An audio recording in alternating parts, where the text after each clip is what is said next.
Así que quiero invitarlos a que vayamos a Jeremías capítulo 29,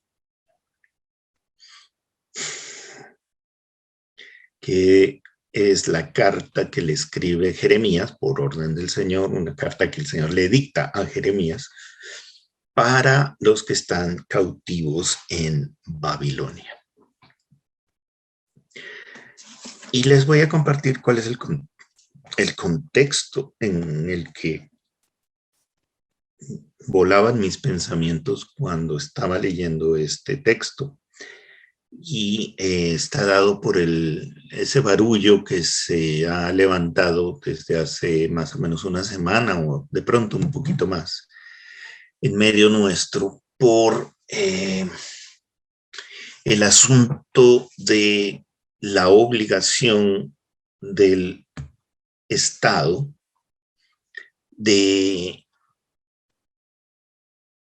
por la vacunación. Justamente estábamos hablando de vacunas hace un rato.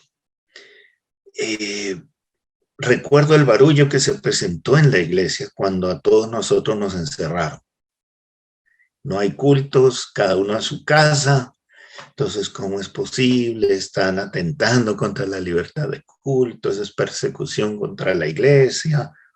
Pero pues, gracias a Dios prevalecieron las voces sensatas, no había persecución contra la iglesia, porque en realidad a todo el mundo lo metieron adentro y todas las reuniones se suspendieron, no solamente fue una cuestión, digamos, eclesial o religiosa.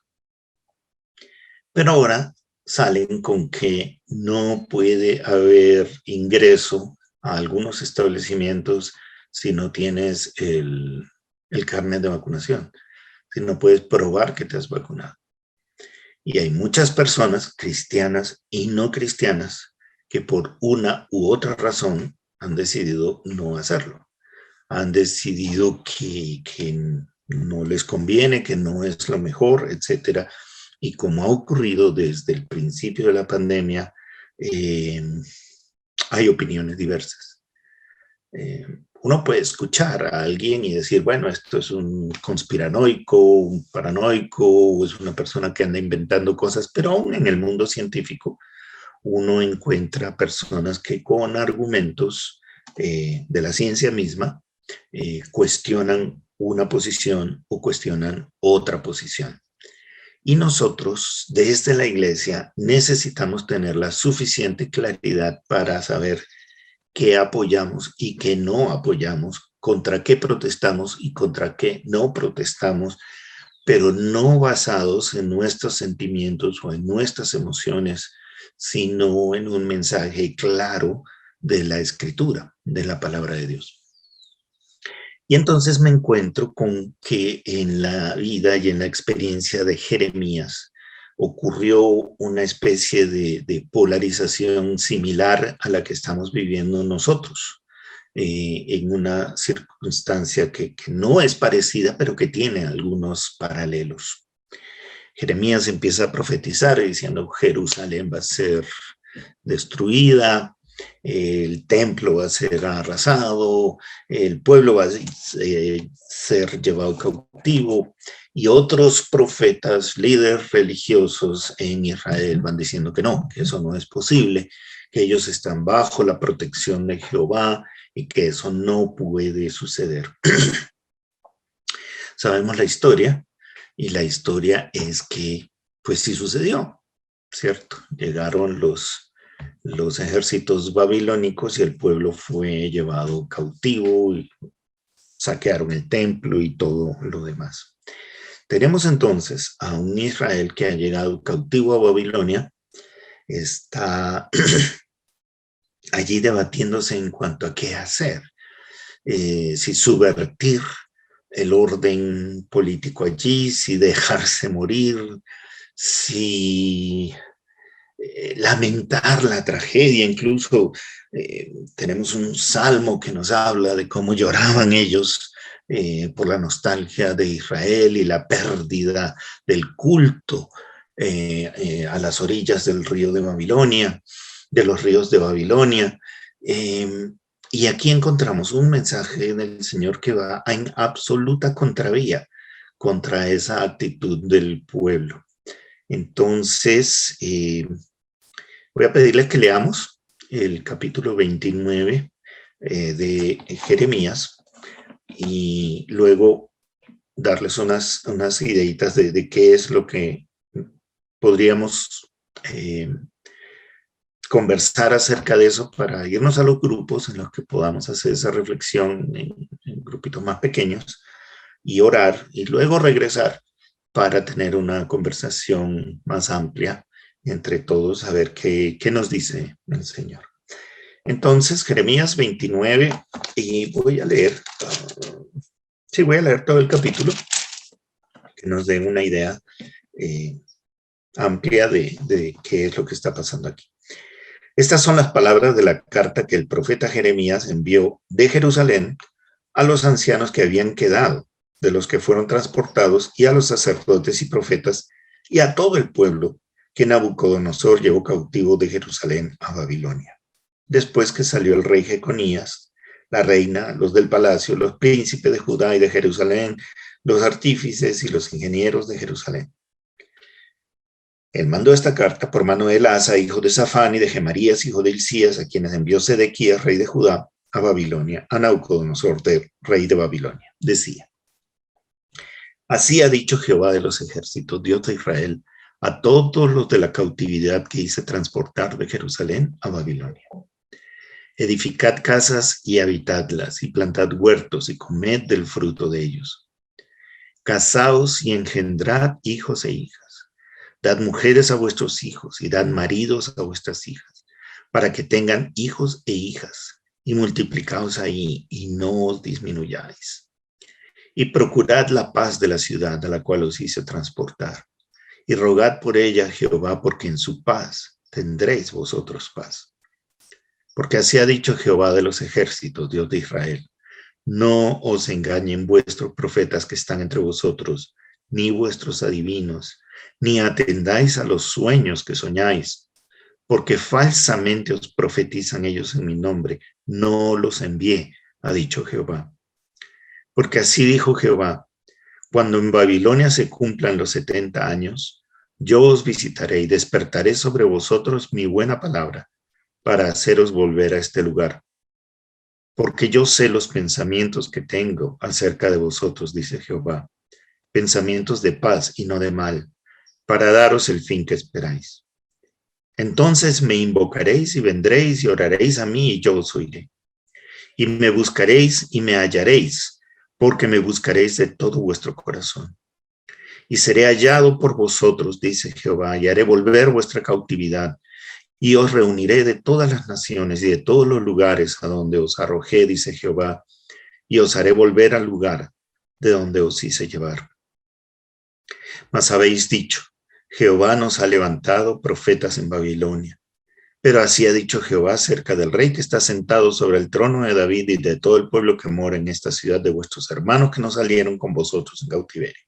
Así ha dicho Jehová de los ejércitos: he aquí envío yo contra ellos espada, hambre y pestilencia, y los pondré como los higos malos, que de tan malos no se pueden comer. Los perseguiré con espada, con hambre y con pestilencia, y los dejaré por escarnio a todos los reinos de la tierra, por maldición y por espanto, y por burla y por afrenta, para todas las naciones entre las cuales los he arrojado. Por cuanto no oyeron mis palabras, dice Jehová, que les envié por mis siervos los profetas desde temprano y sin cesar, y no habéis escuchado, dice Jehová. Oíd pues palabra de Jehová, vosotros los transportados que envié de Jerusalén a Babilonia. Así ha dicho Jehová de los ejércitos, Dios de Israel, acerca de Acab, hijo de Colaías, y acerca de Sedequías, hijo de Maasías, que os profetizan falsamente en mi nombre. He aquí los entrego yo en mano de Nabucodonosor, rey de Babilonia, y él los matará delante de vuestros ojos. Y todos los transportados de Judá que están en Babilonia harán de ellos una maldición, diciendo: póngate Jehová como a Sedequías y como a Acab, a quienes asó al fuego el rey de Babilonia, porque hicieron maldad en Israel y cometieron adulterio con las esposas de sus prójimos, y falsamente hablaron en mi nombre palabra que no les mandé, lo cual yo sé y testifico, dice Jehová. Y a Semaías, hijo de Nehelam, hablarás diciendo, así habló Jehová de los ejércitos, Dios de Israel, diciendo, tú enviaste cartas en tu nombre a todo el pueblo que está en Jerusalén y al sacerdote Sofonías, hijo de Maasías, y a todos los sacerdotes, diciendo, Jehová te ha puesto por sacerdote en lugar del sacerdote para que te encargues en la casa de Jehová de todo hombre loco que profetice poniéndolo en el calabozo y en el cepo. ¿Por qué pues no has reprendido ahora a Jeremías de Anatot que os profetiza? Porque él os envió a decir en Babilonia, largo será el cautiverio, edificad casas y habitadlas, plantad huertos y comed el fruto de ellos. Y el sacerdote Sofonías había leído esta carta a oídos del profeta Jeremías. Y vino palabra de Jehová a Jeremías diciendo, envía a decir a todos los cautivos, así ha dicho Jehová de Semaías de Nehelam, porque os profetizó Semaías y yo no lo envié, y os hizo confiar en mentira. Por tanto, así ha dicho Jehová, he aquí que yo castigaré a Semaías de Nehelam y a su descendencia. No tendrá varón que more entre este pueblo, ni verá el bien que haré yo a mi pueblo, dice Jehová, porque contra Jehová ha hablado rebelión. Es una mezcla muy impactante de imágenes. Por un lado está el Señor diciéndole a su pueblo, yo los hice transportar, yo los saqué, yo los llevé allá a Babilonia y los he llevado al cautiverio para bendecirlos. Porque yo tengo planes para ustedes de paz, de bien, no de mal. A los que quedaron en Jerusalén, que aparentemente tuvieron la bendición de no haber sido llevados cautivos, el Señor dice, a ellos les mandaré espada y hambre y pestilencia y los destruiré. Entonces, me parece un contraste sumamente impactante, por lo menos a mí me impacta. Me pongo en los zapatos de ellos y digo, uy, los que fueron llevados cautivos, esos son los que llevaron del bulto, esos son los que fueron maldecidos y fueron cautivos, mientras que a nosotros nos fue bien porque nos pudimos quedar aquí en Israel. Nosotros no tenemos que llorar junto a los ríos de Babilonia por la pérdida de Israel, pero es a ellos a quienes envía el Señor castigo, mientras que a los que son llevados cautivos les dice aprovechen la cautividad, porque allí los voy a bendecir. Construyan casas, hagan huertos, coman del fruto que se produzca en esos huertos, hagan que sus hijos y sus hijas se casen y que tengan hijos. Yo los voy a bendecir allí y cumplido el tiempo, yo los haré regresar de esa cautividad. Y entonces me puse a pensar cómo hay unos mensajes allí que como que empiezan a cuadrar un poquito en la situación en la que estamos viviendo. Yo mismo he hablado en otras ocasiones, ustedes me habrán escuchado, de que parece ser pues que vienen tiempos muy difíciles para aquellos que profesamos la fe cristiana, vienen tiempos en los que habrá persecución. Y creo que es así, creo que es así, creo que debemos prepararnos para una persecución más adelante. Estamos en una cultura y en una sociedad cada vez más antagónica a los valores del evangelio y que nos percibe a nosotros los cristianos como hostiles contra sus valores. Y es verdad, es verdad. Mucho de lo que nosotros decimos es tan contrario a lo que ellos promueven, a lo que ellos dicen hoy en día que es bueno, que efectivamente nos vamos a ver en bandos contrarios. Y eso puede traer algunas ocasiones y probabilidades de persecución.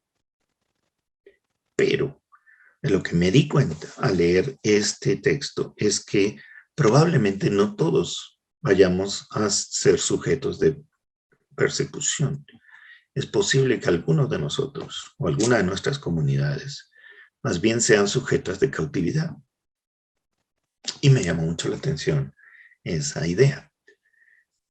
No todos vamos a sufrir persecución, algunos sufriremos cautividad. ¿Qué significa eso? ¿Qué implicaciones puede tener? para nosotros y para nuestra vida de iglesia, para la vida de las iglesias que nosotros pastoreamos, que nosotros dirigimos, el ser llevados en cautividad. Un tema que me llama muchísimo la atención, porque me preocupa mucho, es la cautividad conceptual, filosófica, en la que nos estamos metiendo muchos de nosotros y sobre todo nuestras generaciones más jóvenes, que están siendo atrapadas por formas de pensar, formas de verse a sí mismos, de ver el mundo, de ver la iglesia, de ver la familia, de ver el matrimonio, que no son bíblicas. No vienen de las escrituras, vienen de la cultura que nos rodea.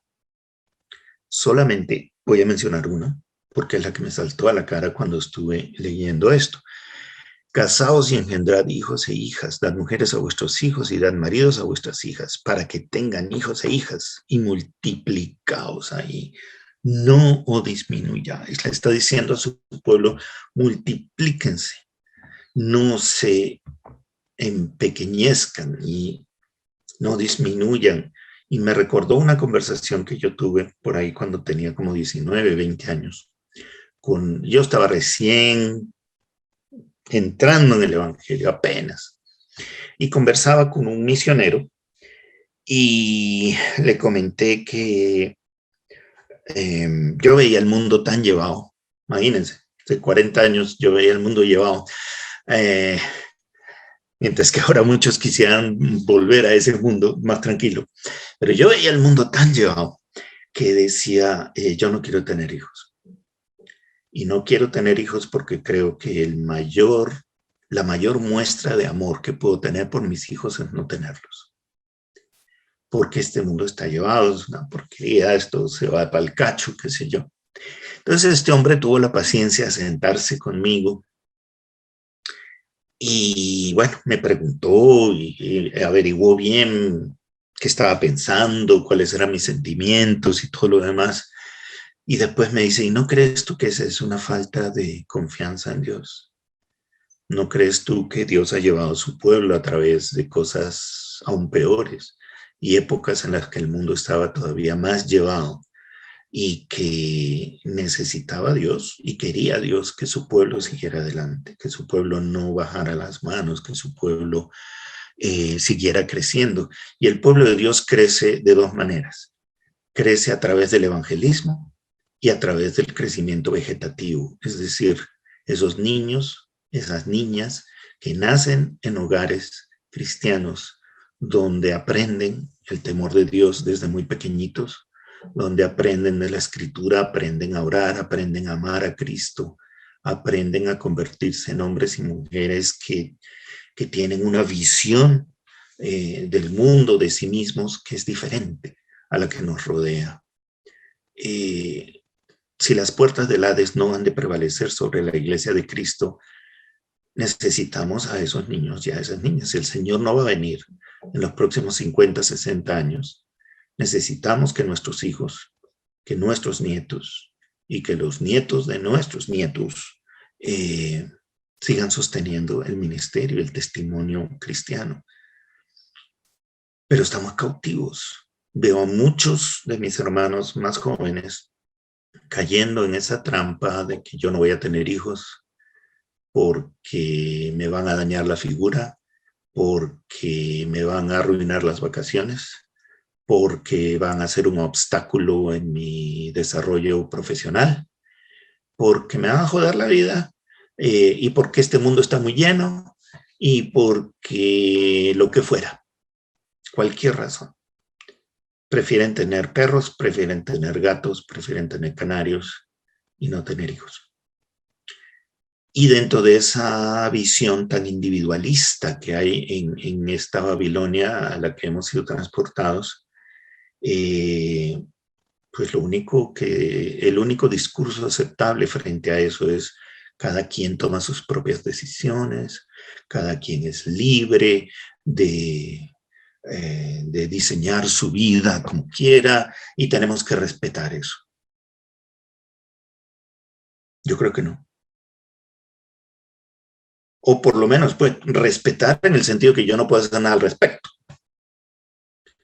Pero yo leo aquí, casaos y engendrad hijos e hijas, dad mujeres a vuestros hijos, dad maridos a vuestras hijas, para que tengan hijos e hijas y multiplicaos ahí y no os disminuyáis. Una de las formas en que se está islamizando Europa es que las familias no musulmanas no tienen hijos o tienen 1 y 2, mientras que las familias musulmanas tienen de 5, de 6, de 8. Entonces, al cabo de un tiempo muy corto, pasan a ser mayoría en un país donde no lo eran. Y obviamente van a determinar sus leyes, van a determinar su forma de vida, van a determinar por qué son más. Y simplemente eso es lo que va a ocurrir. Entonces, ahí hay un elemento, por ejemplo, de la cautividad conceptual, la cautividad mental a la que hemos sido llevados. Entonces, la invitación es a pensar en, listo, probablemente si vamos a enfrentar una persecución, tenemos que tomar algunas medidas, pero si vamos a enfrentar una cautividad, ¿cuáles serían ellas? ¿Cómo se manifiesta esa cautividad? ¿O cómo se podría manifestar una cautividad que no sea física? Es muy difícil que hoy al pueblo de Dios lo reúnan y lo manden a un solo sitio. Eso no va a pasar. Estamos diseminados por todo el mundo, eso no va a ocurrir. Pero ¿cómo es que pueden estar capturando a nuestros hijos? ¿Cómo pueden estar capturando a nuestras comunidades? ¿Cómo nos pueden estar capturando a nosotros mismos? Y haciéndonos cautivos de un sistema, de una cosmovisión, de una forma de ver el mundo y vernos a nosotros mismos. Y necesitamos recibir esta invitación. Construyan, siembren, planten, cásense, crezcan. ¿Cómo lo podemos hacer nosotros dentro de esa cautividad para poder ser ese remanente que después regresa a la tierra de Israel, pero regresa sin haber renegado de su origen, sin haber desconocido al Señor? Incluso tuvieron que inventar una nueva forma de adorar. Ya no hubo más adoración en el templo, tuvieron que pasar al tema de la sinagoga.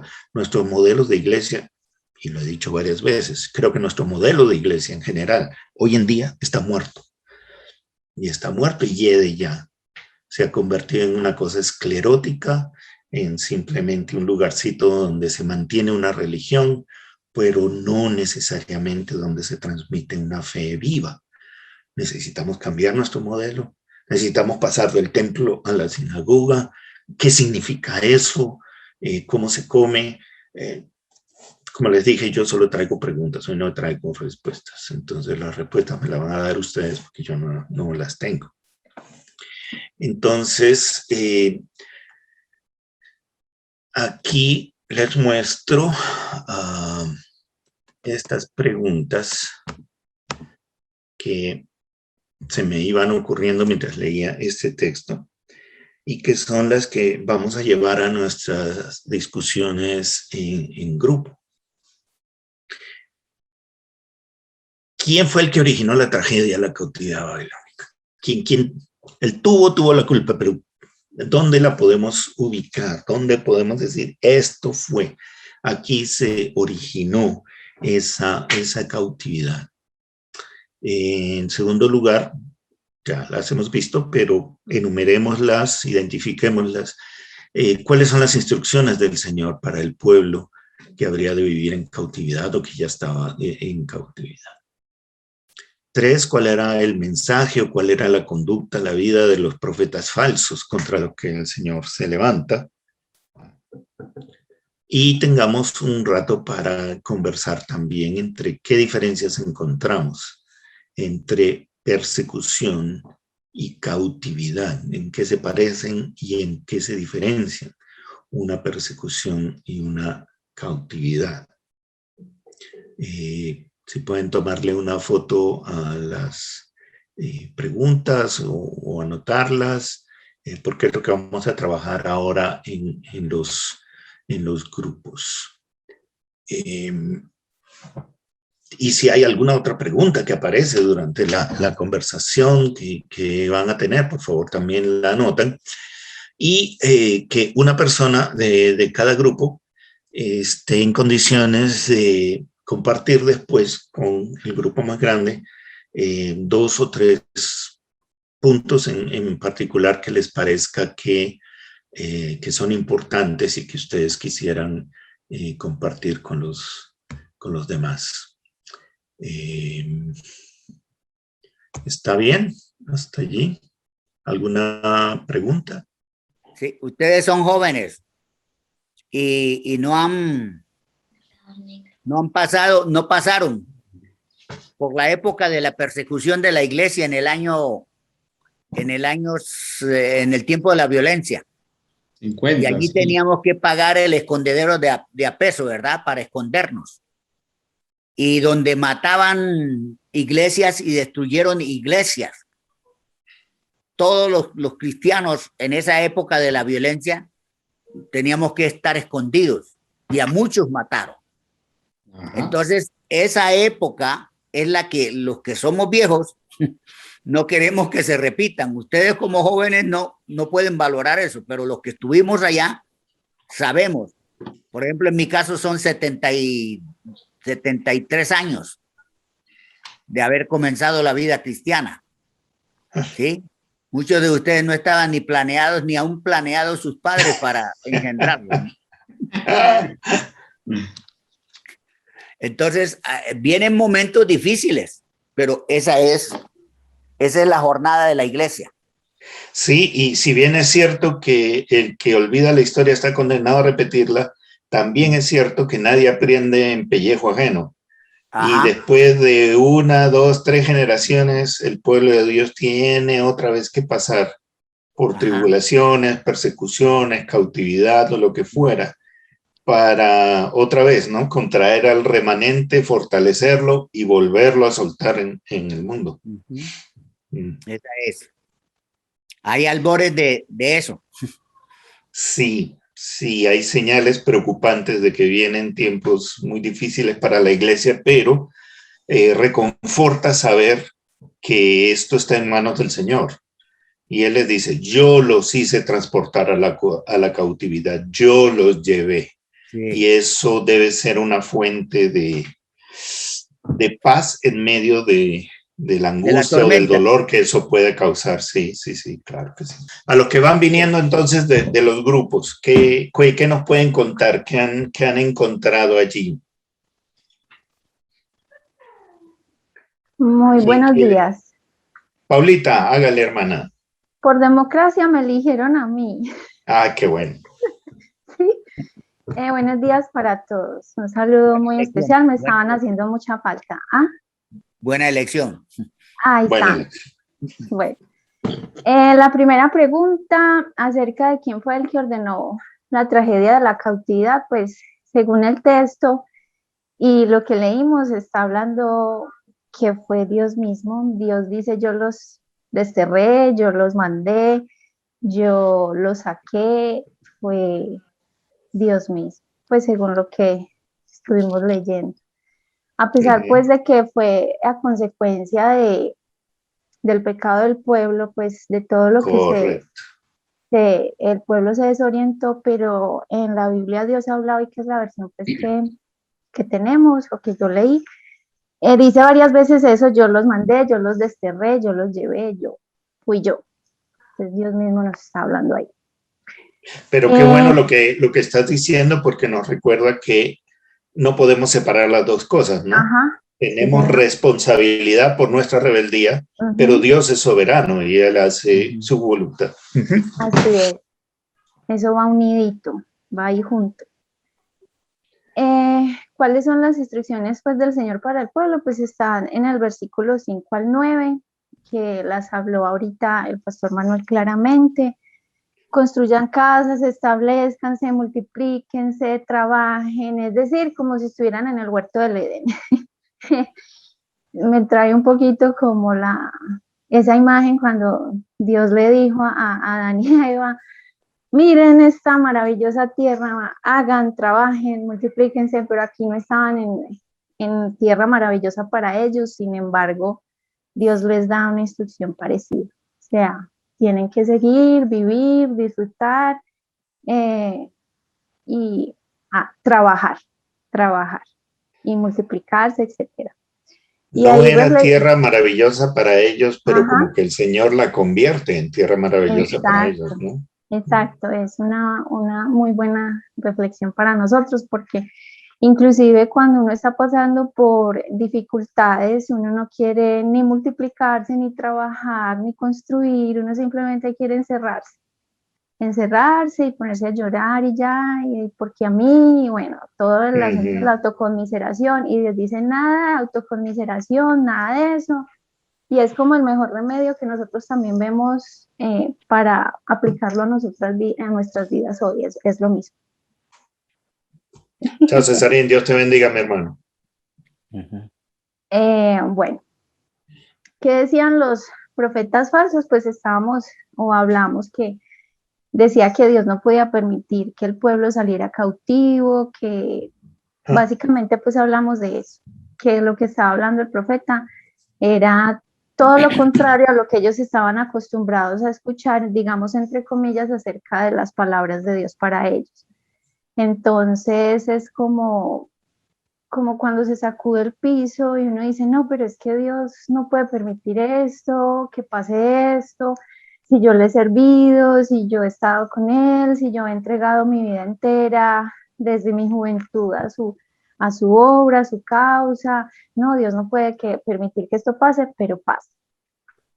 Y cuando se nos mueve el piso, entonces uno dice, santo, aquí Dios permitió esto y aceptarlo, ¿cierto? No irse uno por el lado de los falsos profetas, que era un estado más de negación.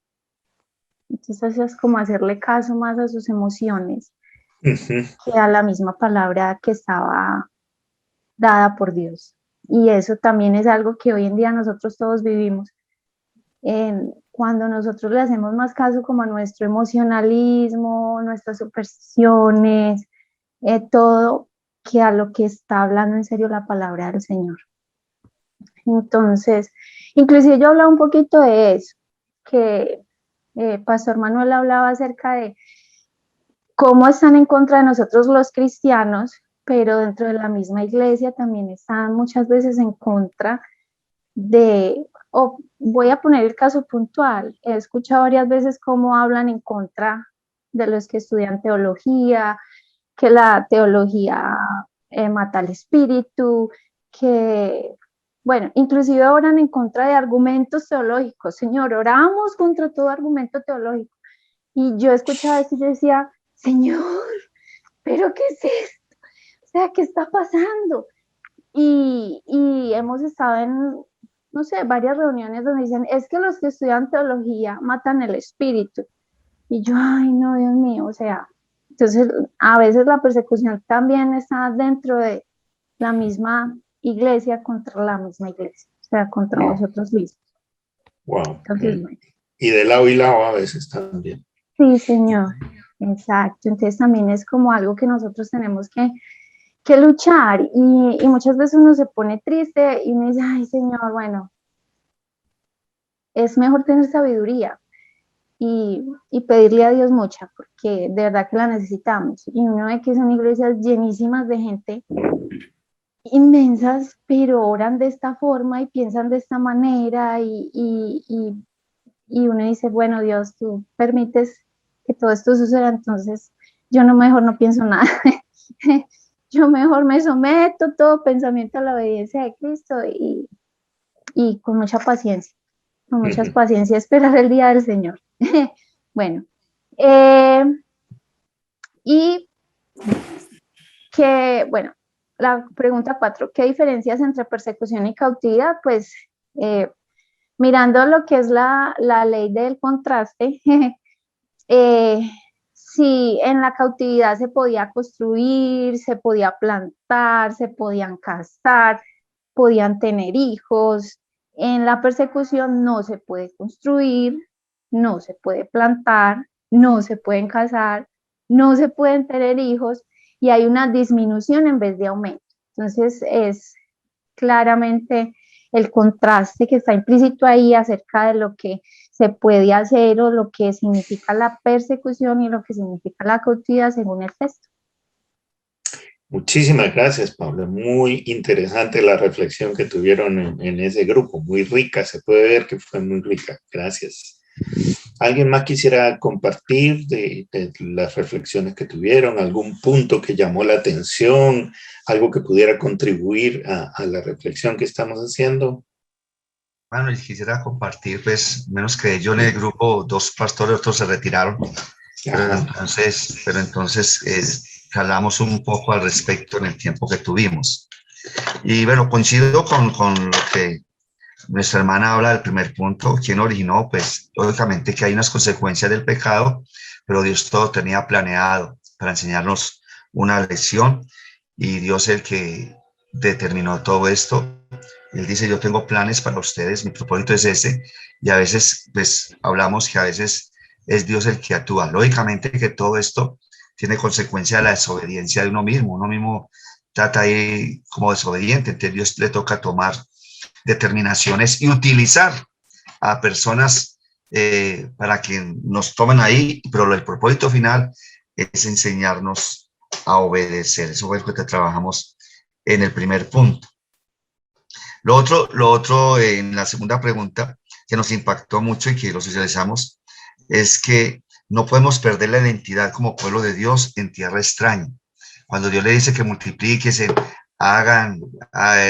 cásense, hagan vida, estabilícense, oren por la ciudad, en la cautividad, nosotros sintetizamos que en medio de la prueba no podemos perder la identidad, sino que si estamos cautivos, si estamos en el lugar que seamos, sigamos siendo el mismo pueblo del Señor. Y hacíamos una referencia, por decir algo, que mucha gente, por ejemplo, en lo que ya ha pasado la pandemia, muchos han perdido identidad y han dicho cosas que no, y es aquí donde tenemos que estar firmes y mostrar lo que somos en nuestra propia tierra o en tierra extraña. Dios nos dice, nos da instrucciones cómo comportarnos allí. ¿Qué decían los profetas? Pues los profetas, según esto, hablaban lo contrario del plan de Dios, y a veces lo tomamos como referencia. Nosotros hoy nos prometen tantas cosas buenas, y aquí no te pasará nada, aquí que todo serás prosperado, aquí, y resulta que Dios tiene un plan también muy fuerte, porque Dios conoce nuestros corazones y sabe si estamos obedeciendo o estamos sirviendo de corazón o no. Dios conoce nuestros corazones y Dios es soberano para determinar esto. Y también nos toca tener mucho discernimiento para saber cuándo esta palabra viene de quién, de Dios, y cuándo no, para no dejarnos desviar de los principios del Señor. Y esa es una de las áreas que nos centramos, porque a veces nos desconcentran y nos desviamos porque estamos escuchando más palabra de hombre que palabra de Dios en ese sentido. Y con respecto a la diferencia de la cautividad y la persecución, sintetizamos que la cautividad se da muchas veces por estar en desobediencia con Dios, y la persecución se da por obedecer al Señor.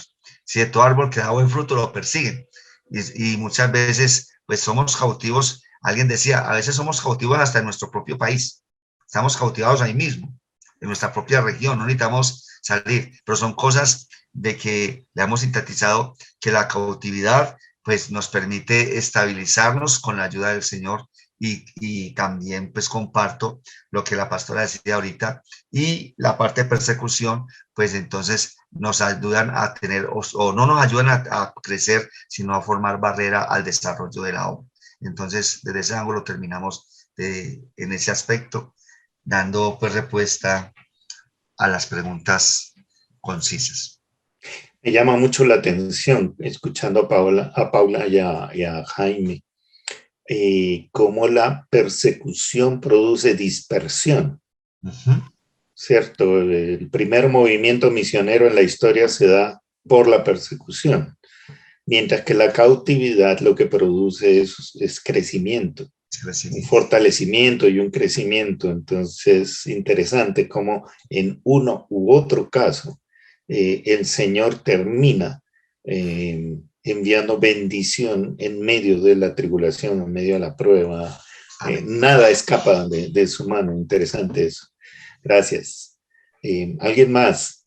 Sí, bueno, nosotros coincidimos en los puntos que se han mencionado anteriormente, pues en todos prácticamente, y pues en el cuarto, de pronto lo que sí añadíamos era que en cuanto a la persecución y el cautiverio, pues la relación que tienen los dos es que son acciones ejercidas por un Estado como estructura política.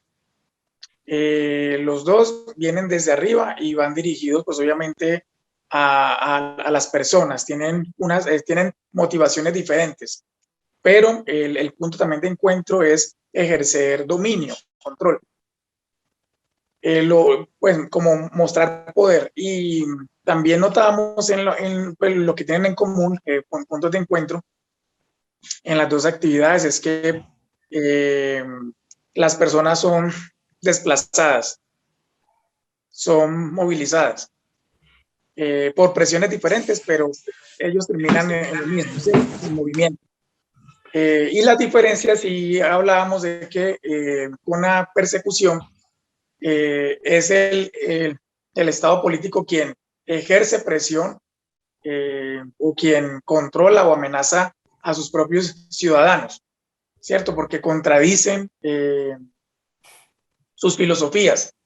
Entonces empieza mediante esa práctica a coartar y a hacer que la persona o las personas desistan de dichas creencias o filosofías que contradicen las oficiales, por así decirlo. Y obviamente en la persecución sí es tanta el ejercer dominio, como hablábamos hoy en día con las leyes y las filosofías que hay sobre los matrimonios civiles con el mismo sexo y todas estas creencias sobre crianza de niños, como las iglesias en países occidentales y los religiosos han venido siendo presionados y sancionados por no unir matrimonialmente a una pareja que se ajusta a esas nuevas filosofías o ejercer cierta aceptación en prácticas pedagógicas o de crianza, que van desde la clausura, desde el cierre de los centros religiosos, las multas, hasta la misma prisión, ¿cierto? Y en la persecución no necesariamente se da la expatriación, a no ser que la persona por cuidar su vida o salvarla tenga que tomarla o considerarla hasta ese punto. Y en el cautiverio sí es también un estado político, pero la razón es: yo me adueño de la tierra de ustedes y ustedes tienen que irse de aquí. Si este es mi deseo, y los traslado para otra parte, los desplazo, y el que se resista, pues obviamente encuentra la muerte, ¿cierto? Obviamente hay resistencia, entonces se van de alguna manera con una noción de esclavitud. Se desplazan para que ocupen lugares donde ustedes no querían, pues es algo como en contra de su voluntad. Lo veíamos, por ejemplo, con la historia reciente, el caso de los judíos. Ellos fueron sacados de su tierra tiempo atrás, llegaron a diferentes países en nuestra historia moderna, como en el caso de Alemania, pero ya dentro de Alemania fueron perseguidos por asuntos raciales y también por asuntos de filosofías religiosas, culturales, de tradición. Y pensábamos que en el caso nuestro, pues para un ejemplo, por ejemplo, digamos que Venezuela declare guerra a Colombia, tome su territorio, lo domine, nuestro, y sencillamente nos diga: ustedes se van de mi país, que yo voy a traer, pues que ahora me pertenece, y se van para acá. El que quiera conservar su vida se va y se va para este punto. Ya. Bueno, y notábamos que en el cautiverio hay más esperanza, en el sentido de que cuando se acabe un régimen que pone en esas condiciones, la probabilidad es que los que han sido desplazados puedan regresar. Hay mucha esperanza con eso. Mientras que el otro, definitivamente, si encuentra la muerte, ni modo, en la persecución. Henry, permíteme aprovechar que tú tienes formación tanto teológica como estudioso de los fenómenos sociales. Tú haces, por ejemplo, o presentas una manifestación de persecución en cuanto a que el Estado establece unas reglas con respecto a algunas actuaciones de las iglesias que si no se cumplen se castigan con multas, con prisión o lo que fuera. ¿Cómo podríamos hablar nosotros de un equivalente de cautividad, de una cautividad cultural o una cautividad a la que pudiera estar sometida la iglesia hoy en día?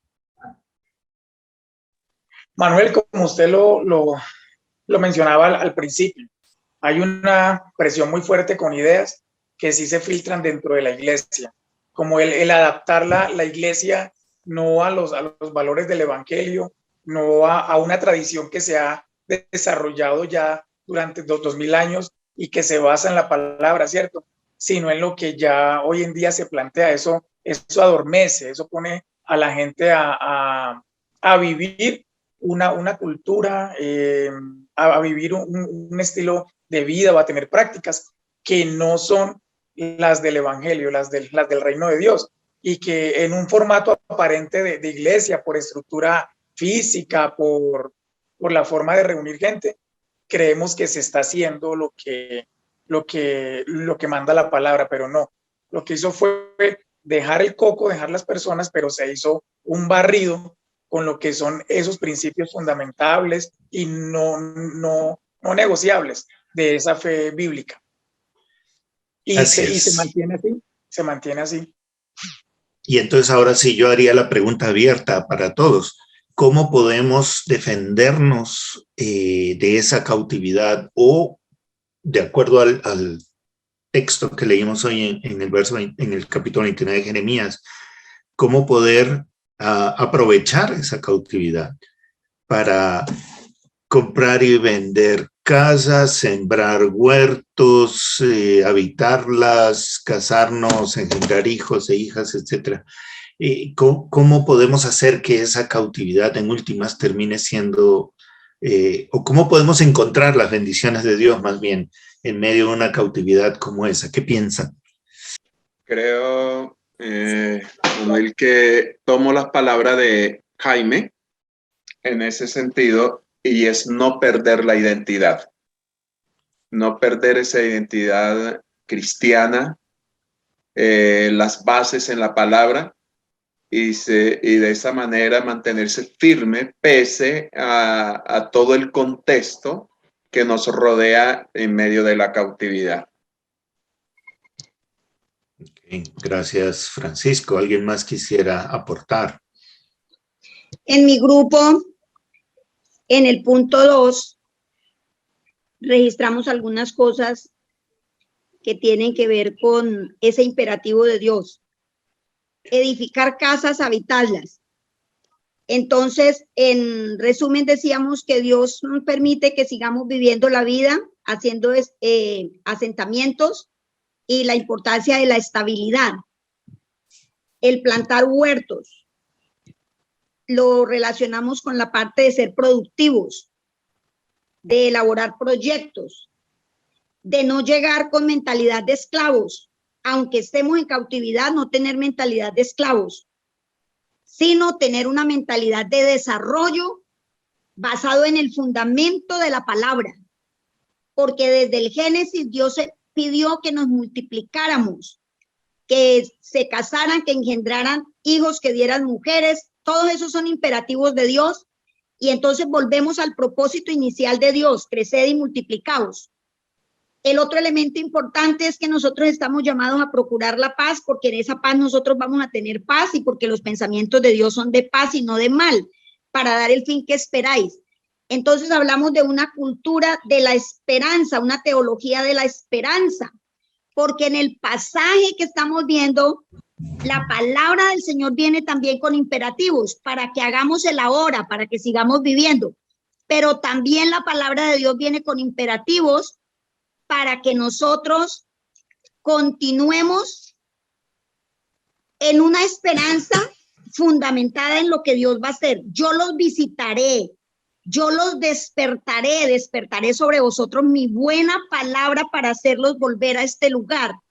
Entonces, es tiempo de regresar a que esa buena palabra despierte la mentalidad y para estar en el cautiverio que quieren imponer, pero no quedarnos con esa mentalidad, sino tener en cuenta esas promesas de esperanza que Dios da para decir, dependan de mí. Y al depender de mí, yo los visito, yo los despierto, ustedes rueguen, es decir, no dejen la oración, ustedes me invocan, yo vendré, yo estaré con ustedes, yo los sacaré de esa cautividad. Entonces lo que estamos resaltando como grupo es que en medio de la cautividad el Señor nos da esa esperanza para continuar y esa esperanza para tener oídos, para no oír los falsos profetas que vienen a engañar con mentiras y falsedades y que lo van a hacer en nombre de Jehová de los ejércitos. Entonces, aunque hay diferencias entre cautividad y persecución, en los dos se puede tener esperanza, aún en el momento de la muerte, porque dice, sed fieles hasta la muerte y yo les daré la corona de la vida. Entonces, sea que estemos en persecución o sea que estemos en cautividad, esa teología de la esperanza es la que nos levanta el ánimo y nos invita a continuar proclamando, aún en medio de la persecución, aún en medio del cautiverio, los principios que Dios nos ha dado. Excelente, Cecilita, me encanta eso porque una de las reacciones que suele tener la iglesia cuando se anuncia persecución o se anuncia cautividad es temor. Es el miedo, es el pánico, es la angustia, esa mentalidad de esclavo a la que tú haces referencia. Y el llamado que nos está haciendo el Señor desde la palabra es a la esperanza.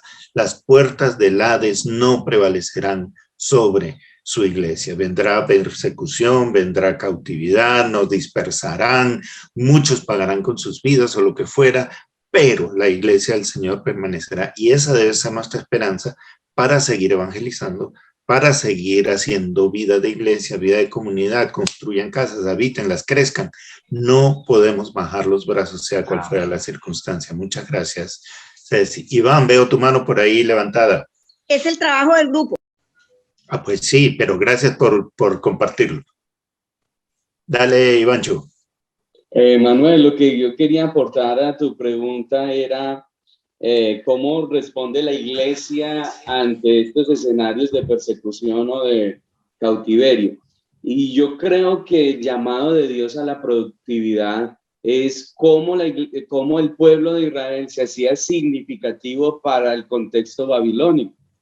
Porque yo creo que también tenemos la tendencia de la iglesia de recurrir o escondernos en la oración, y aunque sabemos que es efectivo y que debemos buscar de Dios, pero cómo la iglesia puede tener una respuesta en ser significativa para el contexto que quiere oprimirlo. Al final, lo que ocurre es que esos gobiernos que tienen el pragmatismo como su filosofía, o sea, los resultados, pues también requieren ver en la iglesia que la iglesia aporta significativamente al desarrollo de un país.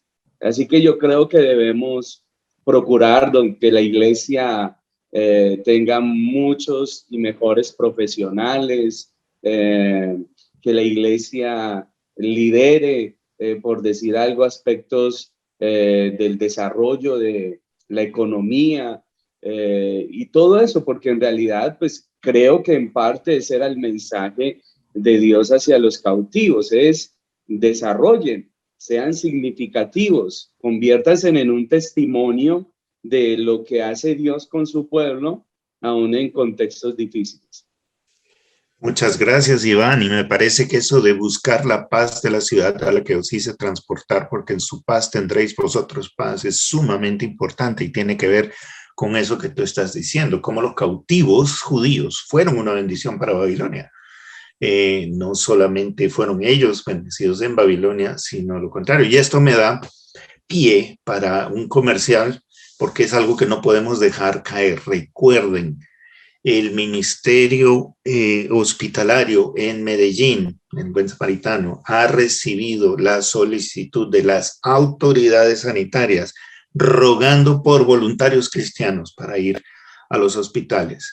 No dejemos caer eso. Ustedes se imaginan que cada pastor aquí representado ponga 5 voluntarios para que sean capacitados por nuestros hermanos de este ministerio y podamos, se han abierto de par en par las puertas de los hospitales de la ciudad. Pues listo, vayamos, crucemos esas puertas y llevamos el mensaje del evangelio. Aquí hay una aplicación muy práctica de lo que Iván está diciendo precisamente y de la aplicación de ese versículo de buscar la paz a la ciudad a la que nos ha hecho transportar el Señor. Entonces, en medio de esta cultura que en tantos sentidos es tan hostil y tan contraria, se abre una puerta de ese tamaño. Hay que ir y construir esas casas y plantar esos huertos que se están abriendo allí. Gracias, Iván. Hermano Manuel. Dígame, Glorita.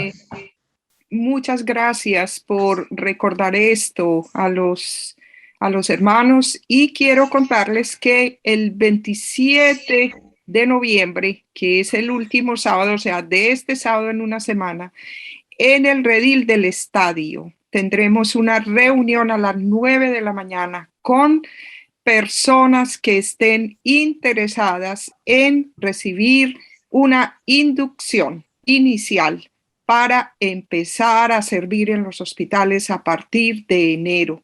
Si los pastores desean anunciar esto en las iglesias, nosotros les agradecemos de todo corazón, y así juntos haremos esta misión a nivel de servicio en capellanía hospitalaria. Excelente, Glorita, muchas gracias. Y si puedes poner una notica en el chat para que lo puedan ver los que no han estado hoy aquí, sería muy bueno también. Bueno, hermano Manuel, con su autorización, yo agradezco de todo corazón. Muy claro bien, que sí. Muchas gracias. Gracias, Glorita. Leo, dale, hermano. Hola, familia, gracias. 3 cositas breves respecto a la pregunta que hizo Manuel para todo el grupo, y es la actitud de la iglesia respecto al tiempo de cautividad que podría llegar y está preparado. La primera, no dar papaya. O sea, no tomar todo como que es persecución. Y un ejemplo sencillo, si yo abuso del sonido en la iglesia y llegan las autoridades a decirme que modere el sonido porque estoy incomodando a los vecinos, no pensar que es que yo estoy siendo perseguido por causa de mi fe. No, estoy quebrantando la ley. Entonces, no mirarlo desde ese punto de vista. 2, creo que este tiempo que hemos vivido el último año y medio, ha sido un entrenamiento. Sin darnos cuentas, estamos en cautividad o en una mediana cautividad. Y para aquellos que su fe, su cristianismo dependía de las actividades multitudinarias, de los cultos, de las 4 paredes, de las reuniones, de los seminarios, y su fe se vino al piso, este tiempo en el cual nos ha tocado marginar y cancelar muchas de estas cosas ha sido un tiempo de entrenamiento para cuando venga otro tipo de cautividad, sí, ya a nivel religioso. Entonces, y el último punto es tratar de mirar y conocer algo de la historia de países que en la actualidad y aún tiempos atrás las han vivido, como por ejemplo la China. ¿Cómo han hecho ellos que viven en permanente? Nosotros estamos pensando en un supuesto y haciendo pues teorías e imaginándonos y rogando porque no nos llegue. Lo que pasa es que hay otras naciones y hay otros hermanos que sí las están viviendo y ellos han seguido adelante. Eso, Manuelito y hermanos, lo que quería compartir. Muchas gracias. Muy pertinente, Leonardo, muy pertinente. Alpidio se está despidiendo. Voy a pedirle que antes de irse ore y nos despida a todos porque ya son las 10 de la mañana, entonces vamos a terminar nuestra reunión. Alpidio, por favor, dale gracias a Dios por un tiempo tan rico de compartir y de disfrutar la palabra del Señor. Amén. Gracias, hermano, gracias. Oremos. Padre que estás en los cielos, nos acercamos a ti, Señor, en el nombre de Jesús para darte gracias por este tiempo maravilloso de estudio de la palabra, cosas que no habíamos visto, situaciones que estamos viviendo, y cuando estudiamos este pasaje, Señor, nos encontramos con la realidad, Padre Santo. Muchas gracias por edificarnos, muchas gracias porque podemos bendecir a muchas otras personas con lo que aprendemos. Y gracias, amado Dios, por cada uno de los que estuvimos en este grupo, porque podemos ser multiplicadores de estas enseñanzas, porque podemos estar alerta a todas estas situaciones que nos van pasando. Saber vivir con esperanza, Señor, en tiempos difíciles. Saber vivir en estos tiempos, Señor, donde las cosas hay veces se nos tornan difíciles y nosotros no sabemos qué hacer y hasta te levantamos preguntas a ti, Señor, ¿y qué pasa? Y Señor, ahí está la respuesta, Padre Santo. Muchas gracias por bendecirnos en el nombre poderoso de Jesús, que cada uno de nosotros podamos resolver los asuntos del día, todo pensando en agradarte a ti. En el nombre de Jesús oramos. Amén. Amén. Gracias Alpidio, gracias a todos por acompañarnos hoy, por bendecirnos con sus reflexiones, sus aportes. Dios mediante nos vemos en una semana y ya saben, si hay necesidades personales, familiares, congregacionales de oración, las ponen en el chat, ¿vale?